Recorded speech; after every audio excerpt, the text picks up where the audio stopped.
Bora pesquisadores, quem fala com vocês mais uma vez sou eu, professor Vitor Mascarini, ou somente Vitor, Ben 10, como vocês gostam de me chamar, e estamos aqui com mais um episódio do História Sem Crise Entrevista, hoje com um convidado assim, dos mais especiais, na minha opinião, assim, das pessoas que foram importantes para mim. Talvez ele nem saiba tanto que ele foi, mas no período que eu estive convivendo com ele, foi muito importante.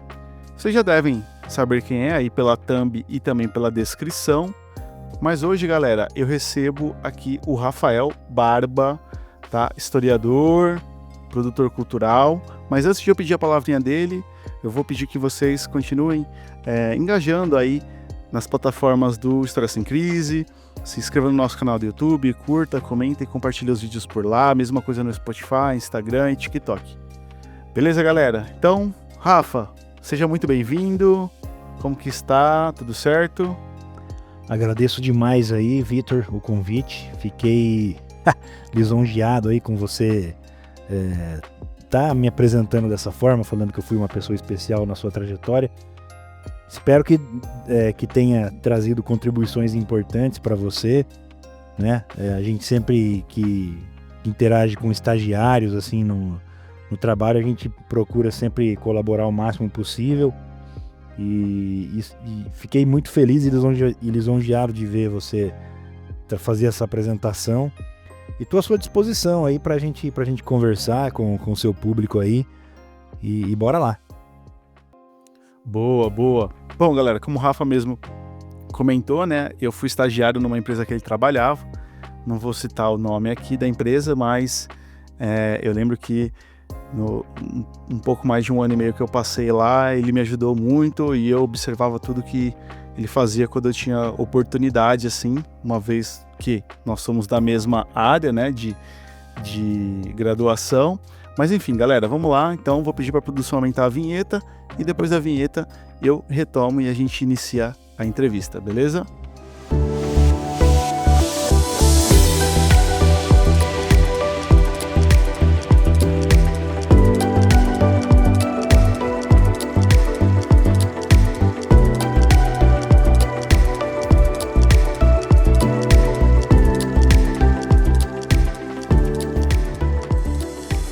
Bom, Rafa, então vamos lá, cara, eu queria saber, assim, é uma pergunta que eu faço, ela é bem recorrente a todo mundo que eu tô entrevistando.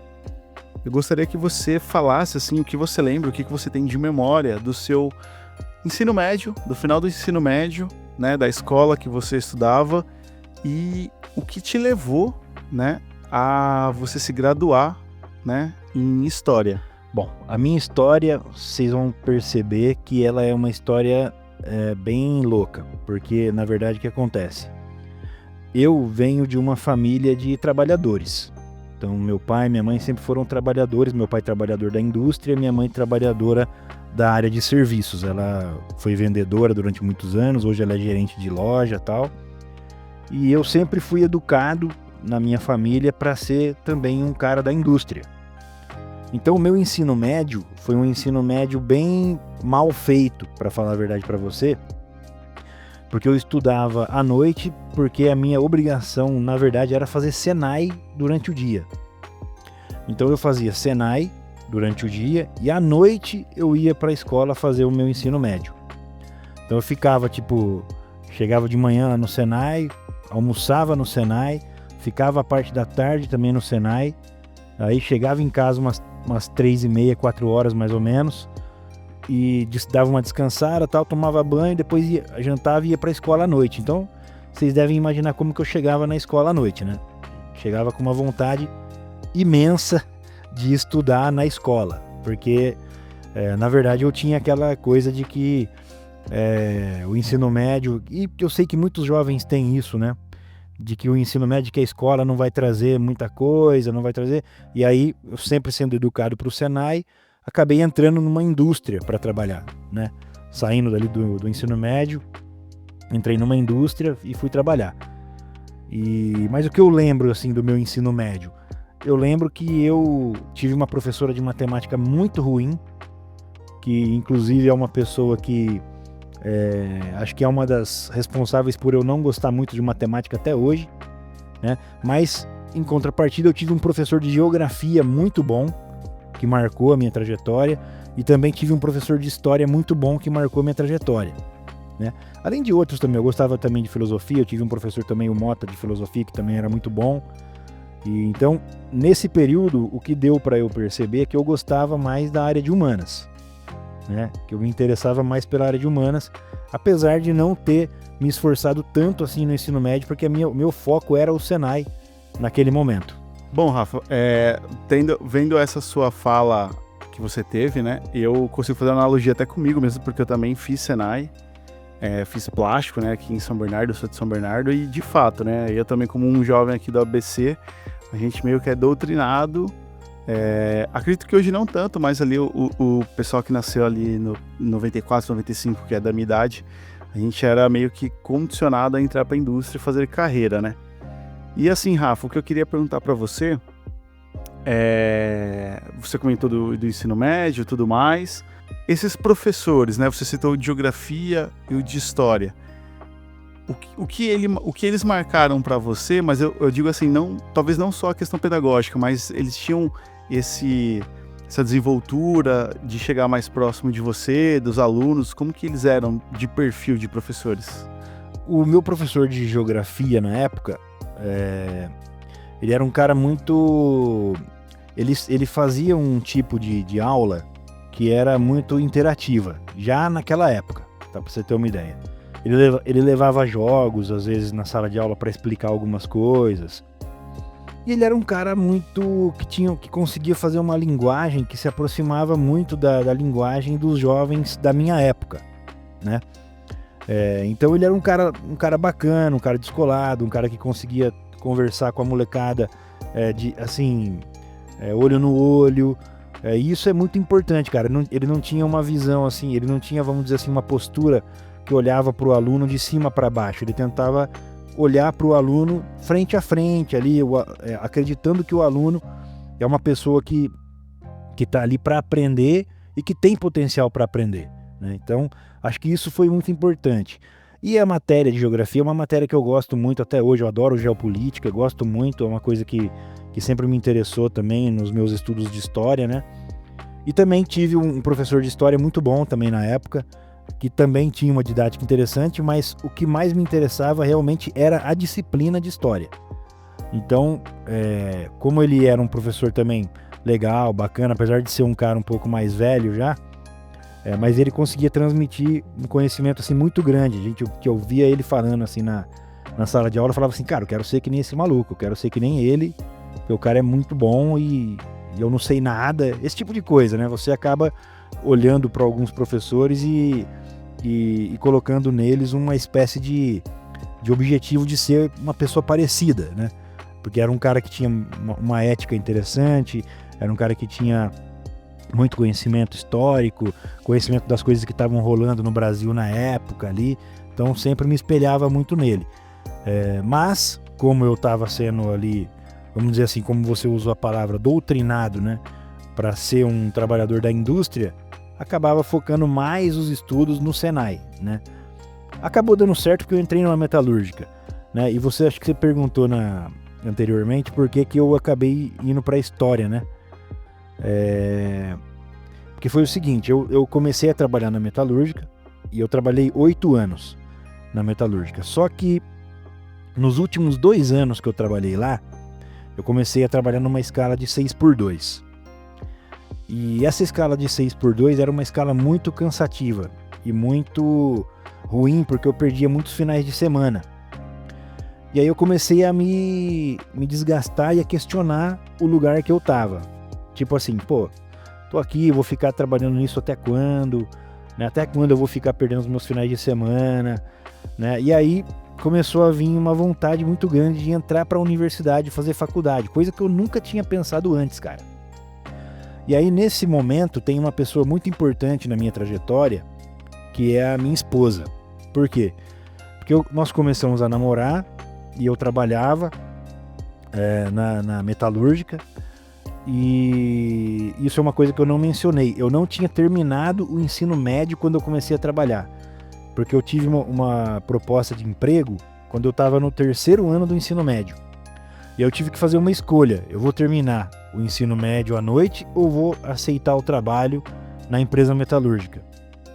Aí eu tive que fazer uma escolha e acabei optando pelo emprego. E deixei o terceiro ano do ensino médio sem fazer. Aí comecei a trabalhar e tal, e quando eu comecei a namorar minha esposa, ela falou pra mim. Primeira coisa que ela falou quando o namoro ficou sério, né? Ela chegou em mim e falou, ó, você precisa terminar a escola. Não dá pra você não terminar a escola, você tem que terminar. Aí eu peguei, falei, beleza, vamos fazer isso então. Me matriculei num cursinho supletivo, terminei o ensino médio fazendo supletivo, acho que foram 6 meses, eu terminei o ensino médio, o terceiro ano do ensino médio. Fiz em 6 meses. E lá, nesse curso que eu fiz, para terminar o ensino médio, eu também tive uma professora de história muito legal. E ela me incentivou muito também a fazer faculdade de história. Foi ali que começou essa coisa de fazer faculdade de história. Aí peguei, me matriculei no COC, cursinhos para fazer cursinho para começar a prestar vestibulares. Aí tive um professor também muito bom, Ronaldo, lá. Esse foi um cara muito fera, professor de geografia no cursinho também, que me incentivou pra caramba. Ó, se você gosta mesmo de história, gosta de humanas, vai com tudo, vai dar certo, não se preocupa com essa coisa que as pessoas falam que a área de humanas não dá dinheiro, que não sei o que, ela vai e vai ser feliz. Falei, beleza. Aí comecei, prestei vestibular e entrei para fazer faculdade na Pontifícia Universidade Católica de Campinas, porque eu sou aqui da região de Campinas, né? E eu, sinceramente, vou ser bem honesto com vocês, ouvintes, e com você, Vitor. Eu não tinha, vamos dizer assim, não é capacidade todo mundo tem, mas eu não tinha preparo naquele momento para passar, por exemplo, numa Unicamp, para passar, por exemplo, numa USP. E eu acabei entrando na PUC de Campinas, que também era um vestibular que não era dos mais fáceis, mas também não era dos mais difíceis. Acabei entrando e fiz faculdade de História na PUC e estagiei na Unicamp, e é aí que começa também a minha história com essa coisa de documentação, de arquivo, esse tipo de coisa. Cara, muito bacana acompanhar o seu relato, e eu não consigo, né, mais uma vez, não fazer uma analogia com a minha trajetória, né? Mas como a entrevista é com você, e aí você tocou num assunto que vai ser o gancho para a próxima pergunta, né? A gente se conheceu num momento ali nessa empresa que a gente trabalhou junto, e o trabalho basicamente envolvia muito a curadoria ali com acervo e produção cultural, tudo mais. Quando foi, como foi os seus primeiros contatos com documentação histórica? Foi aí no estágio, ou você já estava num emprego, numa função assim, com autonomia para mexer com essa documentação? Não, foi no estágio. Eu estava tinha começado o segundo ano de faculdade. Eu estudava na PUC, como eu falei, e a PUC ela tinha um convênio na época com a Unicamp. Então a PUC ela fornecia muitos estudantes para a Unicamp para trabalharem lá como estagiários, né? E aí surgiu uma oportunidade lá no arquivo central do sistema de arquivos da Unicamp, o CIARC, né? E aí mandei currículo e tal, através do programa, né, de estágio lá. E aí eles me chamaram, eu para uma entrevista, fui lá e acabei entrando, fui contratado como estagiário lá da Unicamp no CIARC, né? E foi lá que eu comecei a ter contato com documentação. Lá eu comecei a trabalhar primeiramente no arquivo intermediário, que é, só para o pessoal entender, o arquivo ele tem 3 idades, né? Tem o arquivo corrente, que é a documentação corrente do dia a dia das empresas, das instituições, né? Tem o arquivo intermediário, que é aquele que precisa ser guardado durante um tempo, porque ele vai ser acessado pelas pessoas, ou, por exemplo, uma pessoa que aposentou. O arquivo dela está lá no arquivo intermediário, então a pessoa precisa consultar para fazer uma juntada de documentos, a Unicamp tem que fornecer esses documentos para a pessoa, então fica no arquivo intermediário. E aí tem o arquivo permanente, que é o que a gente lidava no nosso emprego lá que você trabalhou comigo, que é o arquivo que já virou arquivo histórico, né? Então, na Unicamp, eu tive contato e trabalhei com o arquivo intermediário e com o arquivo permanente. O meu primeiro contato foi com o arquivo intermediário e o meu segundo contato foi com o arquivo permanente, que eu comecei a trabalhar com a documentação do Sérgio Buarque de Holanda, que é um historiador muito famoso, seus alunos devem conhecer, escreveu Raízes do Brasil, etc, etc. E a Unicamp detém toda a documentação do Sérgio Buarque de Holanda lá.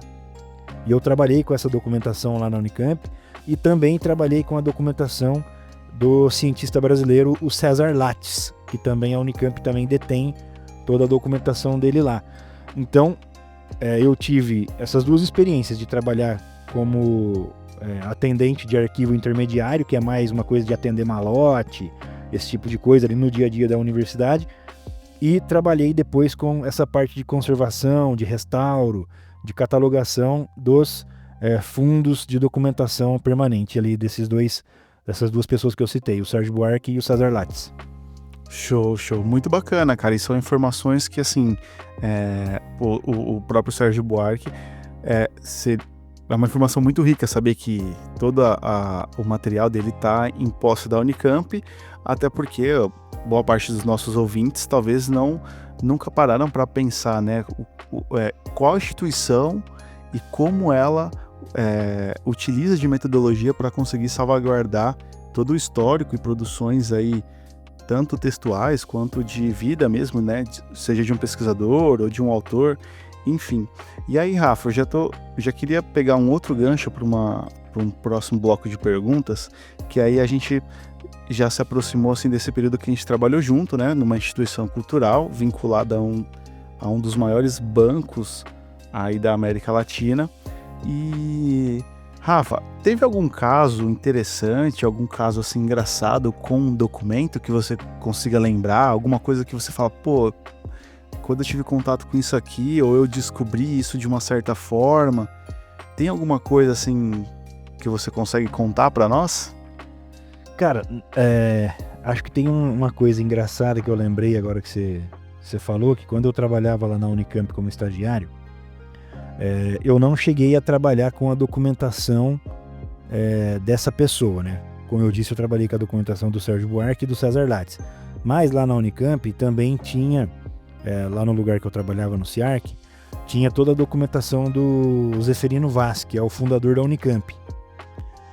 E o Zeferino Vaz, ele é uma pessoa muito interessante, porque a Unicamp ela foi construída, ela foi constituída, ela foi criada durante o período da ditadura militar no Brasil. E existia uma certa pressão dos militares na época, ali ali nos anos 70, né? Já não era aquele período mais duro, ali do AI-5 e tal, mas ainda tinha uma pressão forte sobre essa coisa dos subversivos, dos comunistas e tal. E eu cheguei a olhar um pouquinho esse material lá do Zeferino Vaz, e tinha uma carta muito interessante que ele recebeu do governo, questionando atividades de professores, esse tipo de coisa lá na Unicamp. E aí tem uma resposta do Zeferino, né, para o governo brasileiro, onde ele diz o seguinte: olha, eu não vou aceitar interferência de vocês aqui na universidade. Eu cuido dos meus comunistas aqui. Foi uma resposta assim, bastante corajosa, partindo de uma liderança universitária, como era o caso do Zeferino. E de fato, realmente a Unicamp teve poucos problemas assim de interferência da ditadura no corpo de professores. Obviamente que houve pessoas que sumiram lá na Unicamp, alunos, pessoas ligadas ao movimento estudantil e tal, mas o corpo de professores sofreu, acredito que um pouco menos, por conta da coragem do Zeferino Vaz perante a ditadura. E uma coisa também interessante que eu poderia contar é que, mexendo também na documentação do Zeferino Vaz, um dia lá que eu estava procurando umas coisas lá para ajudar uma colega minha, eu acabei abrindo uma caixa e dentro dessa caixa tinha uma arma de fogo. Caramba. Acho que era se eu não me engano, acho que Acho que era um 32, um revólver 32, que era do Zeferino Vaz. Aí eu olhei a documentação, era do acervo pessoal dele, né, de arma de fogo, e que estava em posse da Unicamp. E aí a gente ficou, pô, uma arma aqui dentro e tal, né, mas ela estava descarregada, etc. Mas estava lá, é uma curiosidade, né, para você ver que tem de tudo dentro de um acervo, desde um documento em papel até objetos como uma arma de fogo, por exemplo. Nossa, essa eu fui pego de surpresa. Eu confesso que, me conhecendo bem ali, pô, eu ia ter um ataque de riso assim, épico. Mas assim, Rafa, você falando disso, e assim, galera, eu fui estagiário nessa empresa, né, de um dos maiores bancos aí, foi aí que eu conheci o Rafa, e nós tivemos aí, vai um spoiler, pra quem tiver curiosidade de caçar, eu tive contato com a coleção brasiliana, e também pra mim era algo muito, chegava até a ser meio místico saber que eu tava tendo contato ali, mesmo que visual, mas tão próximo ali de textos ali seculares, né? Então, o trabalho em acervo nos permite essa proximidade com memória e com a própria questão da confecção dos materiais e também das surpresas que a gente pode achar, né, Rafa? Exatamente, cara. Ali onde a gente trabalhou tem um acervo muito rico, né? E de fato rico mesmo nos dois sentidos da palavra, né? Rico em termos culturais e rico em termos de investimento mesmo, né? Porque acho que você falou, acho que acho que o Olavo Setúbal, ele foi um cara que investiu muito dinheiro para constituir um acervo para o banco, né? Ali na instituição que a gente trabalhava, né? E a Brasiliana Itaú, por exemplo, é muito, muito forte, e ela se conecta muito com a Brasiliana da USP, se conecta com as diversas brasilianas, né? Porque é uma documentação daquele período ali, e o banco tem vamos dizer assim, um acervo muito forte, né? Que complementa essa brasiliana, das várias brasilianas que tem hoje disponíveis no Brasil, né? A brasiliana da Pinacoteca, etc, etc. E assim, Rafa, para mim chegar num outro bloco de perguntas de uma outra área que eu sei que você também tem bastante domínio, eu queria te fazer uma pergunta, e aí assim, é opinião mesmo, né? O que você vê e a relação antagônica aí da conservação de um acervo, dele sendo físico para o digital? Digo isso na questão de ferramenta mesmo. Você acha que as ferramentas digitais, elas vieram para ficar? Ou você tem uma visão que nem tudo, obviamente, existem coisas que não tem como digitalizar, ou se tem, vai um alto custo? Como que você vê essa questão das ferramentas digitais, principalmente com acervos físicos e antigos, na qual a gente, e você trabalhou por muito mais tempo do que eu, né? Cara, eu acho que assim, a gente está passando por um momento em que as instituições elas estão querendo tudo de forma muito rápida, né? As coisas precisam ser feitas para ontem, e se você não tem o seu acervo digitalizado, isso acaba engessando um pouco o trabalho no que tange a velocidade para você fazer uma entrega, né? Obviamente que existem diversos tipos de acervos, né? Tem acervos que você tem que ter um cuidado muito maior para poder fazer a digitalização, né? Precisa ter uma equipe especializada para digitalizar, você não pode simplesmente fazer de qualquer jeito, né?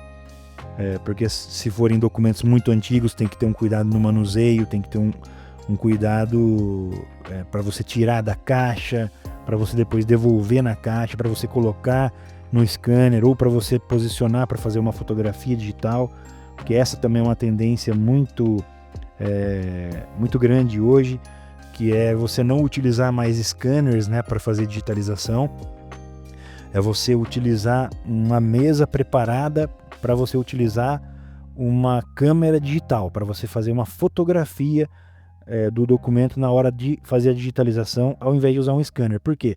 Porque os scanners, eles são muito caros e são lentos. Você demora, às vezes, até minutos para fazer uma digitalização de uma única imagem, enquanto que uma câmera digital, você digitaliza com um clique.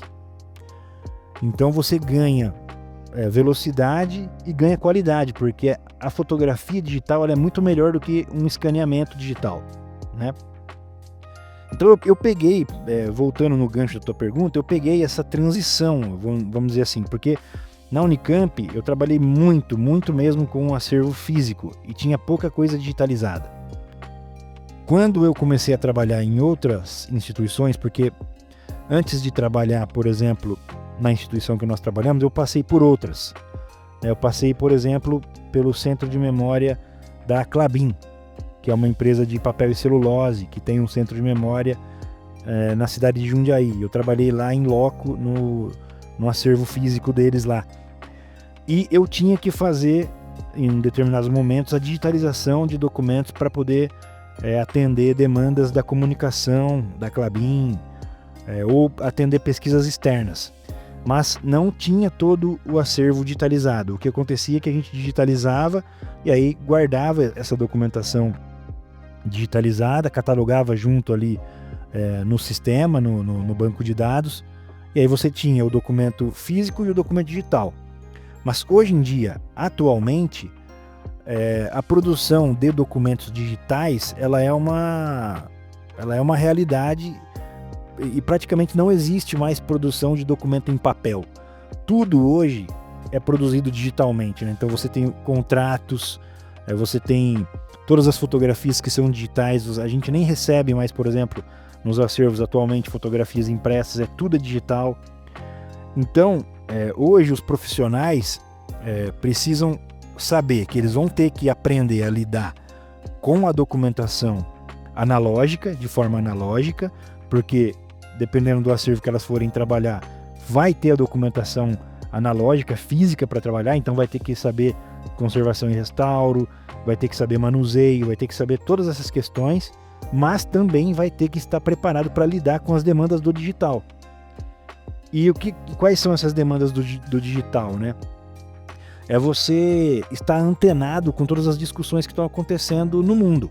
Então você tem, por exemplo, o projeto Interpares, que é um projeto a nível global, que tem vários países reunidos para pensar como a gente vai manter, por exemplo, o PDF editável ou visualizável para daqui 50, 100 anos. Porque hoje em dia muita gente usa o PDF para selar os seus documentos, né? Agora, se essa tecnologia não for mantida, ou se isso não for replicável no futuro, eu não consigo mais abrir a documentação. Isso é para todos os tipos de documentos. Então, por exemplo, o JPEG, que a gente usa muito JPEG, né? O JPEG não é tão bom, por exemplo, para você guardar uma fotografia. Seria mais indicado o TIFF, mas o TIFF também ele ocupa muito espaço na nuvem, onde você vai guardar, porque o TIFF já ele já deixa a imagem mais pesada. Então, está sendo discutido hoje em dia o PNG, que seria uma imagem entre o JPEG e entre o TIFF, para você guardar a documentação. Então acho que eu diria muito isso, que a gente está passando por um momento de transição, mas essa coisa do digital veio para ficar e não tem mais como fugir disso. Os profissionais têm que estar muito preparados para poder trabalhar com arquivos digitais. Sim, não, perfeita a sua fala, eu também acredito nisso. Digo isso, né, nos meus trabalhos, né, que eu sou professor, e assim, a gente também realiza muita documentação, né, para quem é professor do estado, essa é a nossa maior crítica, né, hoje em dia parece que a ênfase é mais no documento do que em preparar uma aula, então, e assim, cada vez mais os documentos, cada vez mais não, né, basicamente todas as documentações que nós fazemos dos alunos, planos de aula, enfim, tudo de maneira digital, né? Até porque o acesso precisa ser fácil, como você disse. Agora, Rafa, indo para uma outra área que eu sei que você tem bastante conhecimento também, mas que também está vinculada com o seu trabalho, cara, você também foi um produtor cultural, certo? E aí eu queria entender que você comentasse, né? Como foi esse seu primeiro contato com a produção cultural e quais foram as produções que você de fato participou, algumas eu sei, mas eu não quero dar spoiler, mas queria que você comentasse, né, esse trabalho também, o fardo e a demanda e o prazo, e aí a correlação que você tem que ter com outras áreas, principalmente no que diz respeito a ocupações e exposições, enfim, como que é todo esse universo? Produção cultural, eu comecei, mesmo antes de fazer faculdade de História, eu comecei fazendo produção cultural, porque eu tinha, essa é uma curiosidade, eu tive uma banda de rock no passado, né, uma banda de metal, e eu era muito ativo lá na minha região, e aí a gente realizava produção cultural voltada para música, então a gente organizava as bandas e produzia eventos, né? Então a minha primeira experiência com produção cultural foi nessa época. Ali eu tinha meus 18 para 19 anos, até os meus 23 anos eu trabalhei muito fazendo evento de rock, evento de heavy metal, assim, né? Na minha cidade e nas cidades vizinhas. E profissionalmente, porque isso aí, essa parte do heavy metal era uma coisa mais como voluntário, a gente ganhava lá um dinheirinho que acabava se revertendo ali para a banda, etc e tal. Agora, profissionalmente, eu comecei a trabalhar com produção cultural na instituição que a gente trabalhou junto. O primeiro projeto que eu atuei foi um projeto em que a gente começou a fazer uma parceria com a comunicação. Nós trabalhávamos lá no Centro de Memória e a gente queria fazer vamos dizer assim, começar a divulgar mais o nosso acervo para fora da instituição e também internamente. Então, na época eu criei um projeto lá que chamava Direto do Arquivo. A gente pegava alguma documentação, uma efeméride, alguma coisa nesse sentido, preparava um texto, preparava umas fotografias e fazia uma publicação no site da instituição e também numa plataforma interna que existia só para colaboradores. Então já entra, assim, vamos dizer assim, num pequeno processo de produção curatorial, porque envolve produção de conteúdo, envolve pesquisa, envolve esse tipo de coisa. Depois eu também passei a trabalhar em parceria com o site dessa instituição para buscar profissionais de universidades na área de história, na área de música, tudo que envolvesse memória. E não apenas memória institucional, mas a memória como algo que atravessa todas as áreas, né? Então a gente buscava professores, buscava profissionais para escrever texto para a gente. Então eu trabalhava meio que como produtor, como editor de conteúdo de memória dentro do site dessa instituição. E aí envolve tudo, envolve cronograma, envolve toda aquela parte mais complicada ali de ser um produtor, né? Pagamento, contrato, envolve tudo isso, né? Isso a gente não aprende na faculdade, você aprende no dia a dia do trabalho, né? Porque como a gente não fez faculdade de administração, a nossa noção para esse tipo de coisa acaba vindo no dia a dia mesmo do trabalho, aprendendo com os colegas e fazendo, errando e acertando no dia a dia mesmo, né? Essa parte de ser um produtor, de ser um editor, né? E também participei de um projeto lá que chamava Cantinho da Leitura, que você participou também, que a gente fazia, né? Que a gente fazia aos finais de semana ali. A gente recebia as crianças, as famílias, para fazer leitura, troca de livros ali na feirinha de troca que tinha. Então tinha essa coisa de atender o público, né? Ali. Também participei de um projeto lá que chamava Transversalidade da Memória, que foi uma plataforma online que nós desenvolvemos para conectar pessoas do Brasil todo pela internet, a partir vamos dizer assim, de uma plataforma que promovia espaços de debate. A gente chamava de comunidades de prática, né? Que era uma plataforma para conectar pessoas mesmo, para falar do seu trabalho, das suas experiências, às vezes de dúvidas que elas estavam tendo no seu trabalho para resolver um problema do dia a dia e queriam a ajuda de outros profissionais de outra instituição que talvez passaram pela mesma dificuldade e pudessem dar uma opinião acerca daquilo. Então, a gente trabalhou muito para criar essa plataforma chamada Transversalidade da Memória. Ela está no ar, inclusive, até hoje. Se vocês pesquisarem na internet, vocês vão encontrar ela lá para acessar, e podem fazer um cadastro simples lá e acessar os conteúdos que tem dentro dessa plataforma. E também comecei a atuar fazendo pesquisas para exposições, né? Eu fiz uma exposição lá que chamava 30 anos em 30 fases, que a gente fez uma pesquisa de arte e tecnologia, o que a instituição produziu de arte e tecnologia nos seus 30 anos e que tipo de tecnologia esses artistas, né, estavam utilizando, pensando em tecnologias também de videogame. Ou seja, as tecnologias na arte e tecnologia sempre vinham de um lugar que era o videogame. Então, por exemplo, você tinha lá tecnologias que eram desenvolvidas pelas empresas de game.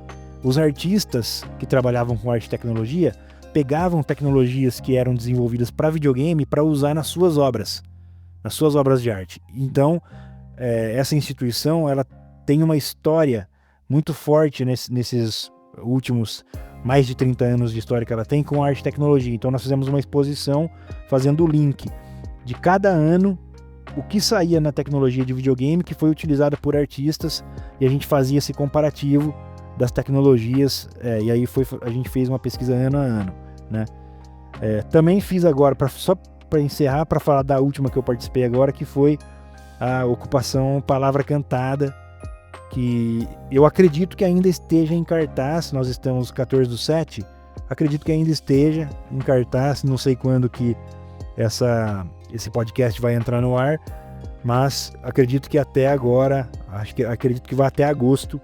Eu trabalhei como produtor, fazendo de tudo, desde a curadoria até a pesquisa, até a produção cultural mesmo da ocupação Palavra Cantada, que é uma vamos dizer assim, é uma exposição que homenageia a Sandra Pérez e o Paulo Tati. Então a gente foi no acervo deles, pesquisou e fizemos uma exposição muito bonita lá na instituição. Então essas foram as minhas experiências, assim. Cara, muito, muito bacana ouvir, né? E o quão rico essas experiências que você traz. Assim, né, pessoal, vou falar aqui porque a gente já deu muita dica. A gente trabalhou, o Rafa muito mais tempo do que eu, né? Eu fui só estagiário, a gente trabalhou no Itaú Cultural, que é uma instituição conhecida, né, por fazer bastante ocupação e algumas exposições dedicadas a alguns temas específicos. E a minha pergunta vem em cima disso, Rafa, porque era uma curiosidade minha. Quem ou qual setor definia os temas das ocupações ou de exposição? Existia alguma diretriz que vinha de um guarda-chuva mais acima, ou era correlacionado a alguma área específica? Sim, o Itaú Cultural, eles têm, vamos dizer assim, os fóruns, né? Que tem os gerentes, os coordenadores, a alta gestão, né? No caso, até mesmo o conselho do banco, ele interfere nessas questões, né? Ele traz nomes para serem homenageados, e aí eles debatem internamente para chegar nesses nomes, né? Alguns nomes aceitam ser homenageados, outros às vezes não aceitam ser homenageados, mas é isso, as coisas elas vêm num processo hierárquico, né? É discutido lá em cima, ali na alta cúpula, depois vem para os coordenadores, para os gerentes, debatem, vê a viabilidade e trazem, depois de uma aprovação, para as áreas poderem executar os projetos, né? É mais ou menos assim que funciona. Interessante. Bom, é uma informação que eu sempre tive, assim, essa curiosidade de saber. Na época eu participei, a gente fez acredito que era uma exposição, né? Eu não me lembro o nome agora, mas tratava ali sobre a Olimpíada da Língua Portuguesa. Eu lembro que eu fiz uma espécie de escolha ali de redações campeãs e tudo mais, e esse processo é bem legal, mas eu tava ali só na função de estagiário, né? Então, imagina o impacto que no caso, você e outras pessoas que trabalhavam na época, que de fato estão com toda esse impacto da questão das demandas e tudo mais. Assim, Rafa, a gente já está se encaminhando para o final, né? E passamos aí pela sua trajetória até a graduação de História. Eu queria que você comentasse também, que é muito válido, e aí é uma coisa que talvez você não saiba, né? Você me falou nesse período, quando eu era estagiário lá, você teve uma fala assim para mim, que foi o seguinte, falou assim, tem uma instituição que ela é muito top. Ela é assim, claro, toda instituição, todo centro de ensino tem seus pontos positivos e negativos, mas essa aqui, ela de fato faz um trabalho muito bom, é bem reconhecida, que é o Senac. E eu fiquei com o nome do Senac martelando desde aquele momento lá, acredito que era 2019, 2018. Hoje eu sou docente no Senac. E você, se eu não me engano, né, posso estar cometendo um erro gravíssimo, mas eu acredito que você é especialista em uma área e foi através do Senac, foi isso? Na verdade, eu quase estudei no Senac. Quase estudei. Acabei não estudando no Senac. Eu acabei fazendo a minha pós-graduação também na PUC de Campinas. Fiz especialização em patrimônio histórico e cultural lá na PUC de Campinas, porque o horário do Senac não me atendia. Ah, sim. Eu não conseguia fazer porque eu trabalhava em São Paulo e as aulas no Senac eram em Campinas à noite, eu não ia conseguir.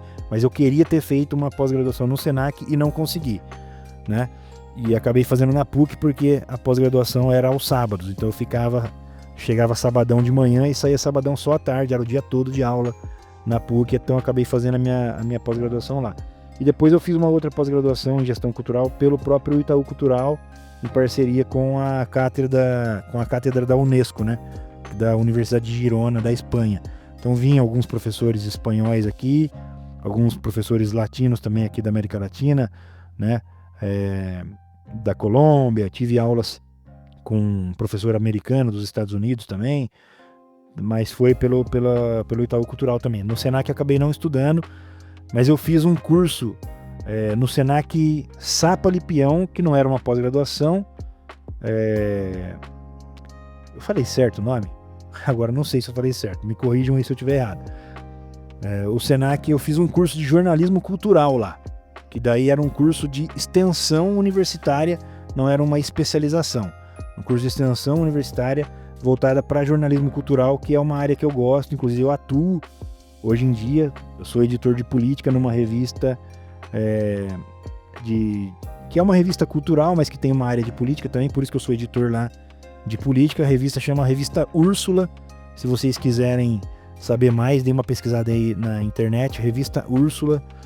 E eu sou editor de política lá, e esse curso de jornalismo cultural que eu fiz com uma professora incrível também lá no Senac lá, e sou muito grato ao Senac por esse curso, porque abriu bastante minha cabeça. Foi um curso de tiro rápido, assim, um curso de 3 meses, mas que me ajudou bastante nessa minha formação para atuar também como jornalista, aproveitando a minha formação como historiador, né, obviamente. Também pegando o gancho, né, você comentou aí da revista, quais são os projetos que hoje o Rafa está envolvido? Tem alguma novidade que você pode adiantar para nós?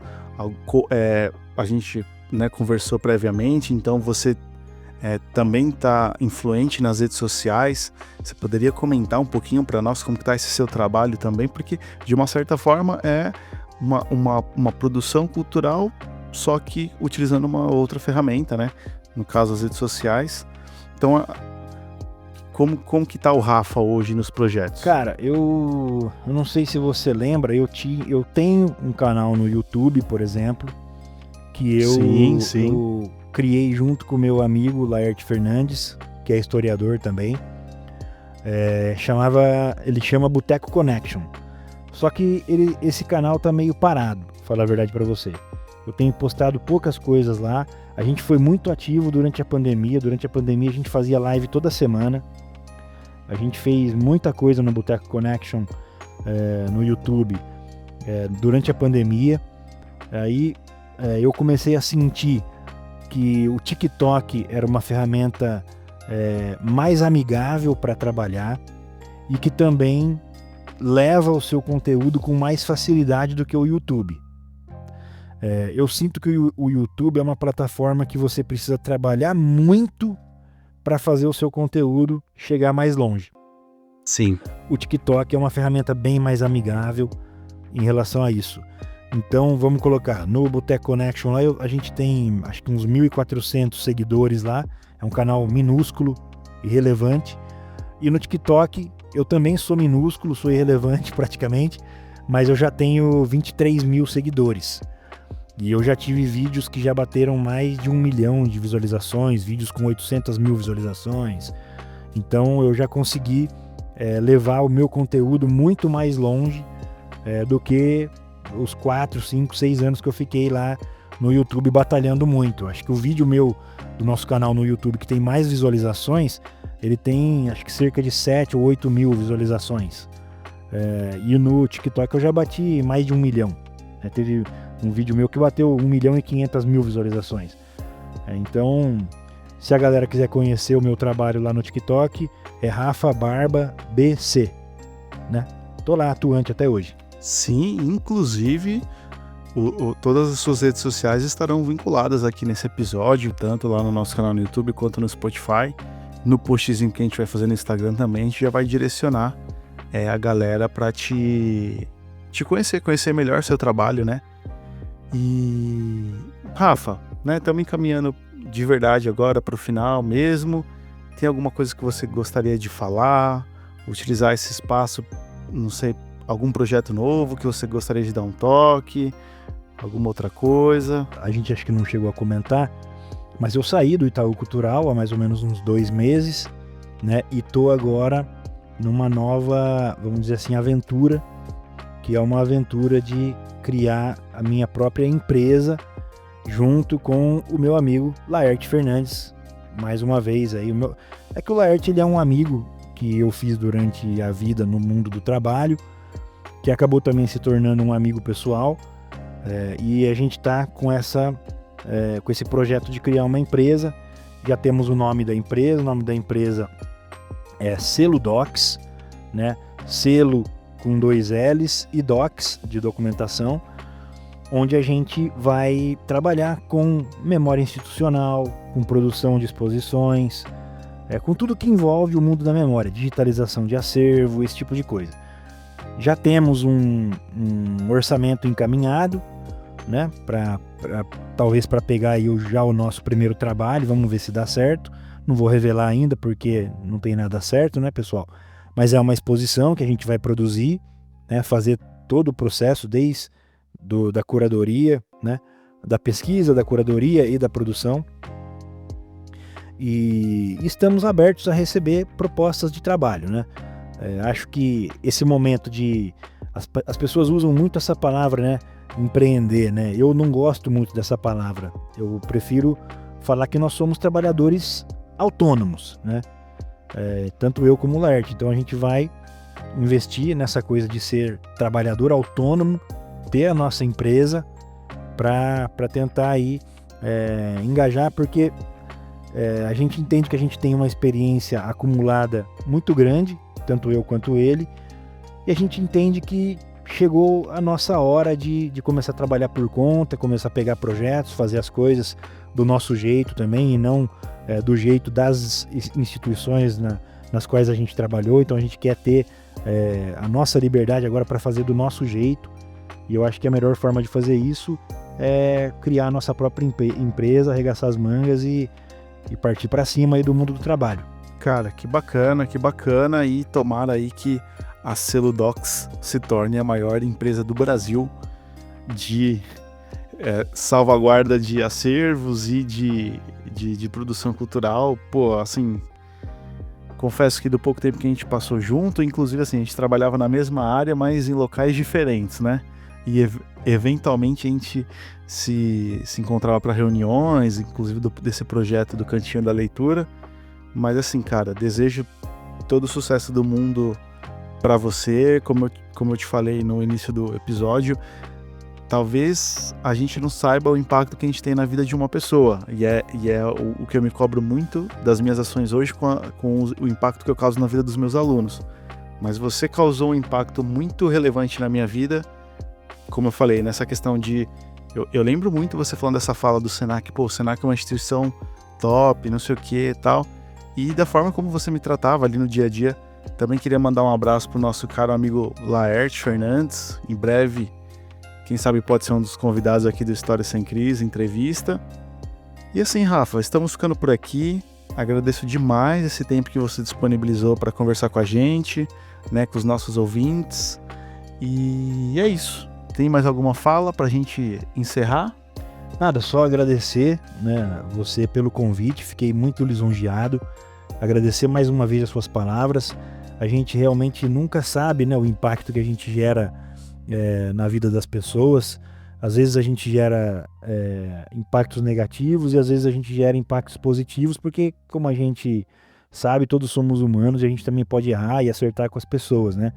Então, no seu caso, fico muito feliz de ter gerado um impacto positivo e estou sempre à sua disposição aqui como amigo, como colega, né, para a gente fazer as coisas juntos. E torço muito por você também aqui pelo projeto, né, que esse podcast possa crescer também. E agradecer também o seu público por ter tido paciência de ouvir aqui o Rafa Barba falar um pouco. E é isso, Vitor. Estou sempre à disposição, conta comigo e sorte para nós dois, né? Para todos nós. Sim, muito obrigado. Eu lembrei de uma última perguntinha, mas eu queria que você fosse o mais sucinto possível e essa não podia faltar. Bora. O que esperar do nosso glorioso tricolor para o restante da temporada? Puxa vida, cara. Agora você pegou aqui no ponto fraco do Barba, porque, cara, eu vou ser sincero, eu não teria trocado de técnico, tá? Eu não teria demitido ali o Luiz Ubeldia, porque eu entendo que ele era um bom técnico, eu gostava dele, entendo que o que aconteceu nos últimos tempos foram que o São Paulo teve muitas lesões, isso atrapalhou toda a programação, nós perdemos o Oscar, nós perdemos o Lucas Moura, e agora temos vida nova aí com o Crespo, que é um bom técnico, que passou pelo São Paulo, foi campeão em 2021, e o que eu espero é que o time não seja rebaixado esse ano, e que a gente Imagina. E que a gente consiga chegar o mais longe possível nas Copas aí, tanto na Copa do Brasil como na Libertadores, e que eu espero que os jogadores tenham raça e honrem a camisa do São Paulo, só isso. Acredito que assim, estamos em situações parelhas, né? E eu com o meu Coringão também, que, pô, até vi um meme hoje que eu quase infartei de dar risada, que o Corinthians estava invicto no Super Mundial, bastou acabar o Super Mundial que eles perdeu. Mas enfim, Rafa, de novo, muito obrigado mesmo, pelo tempo que você cedeu para nós, pelas suas palavras, a experiência compartilhada aqui conosco. E é isso, eu confesso pra você que eu espero que a gente consiga gravar mais vezes, inclusive para outros quadros, né? A gente tem o Futebol Sem Crise, que a gente analisa aí, tava analisando o Super Mundial, tem a volta do Brasileirão agora, vai começar a nova temporada dos times europeus, então você está extremamente convidado. Legal. E é isso, né? Ficamos por aqui, o História Sem Crise, episódio 4, entrevista, fica por aqui. Hoje a gente recebeu o Rafael Barba, né? Historiador, produtor cultural. E é isso aí. Galera, muito obrigado mesmo pelo tempo que vocês cederam nos ouvindo e voltamos o mais rápido do que vocês imaginam. Valeu!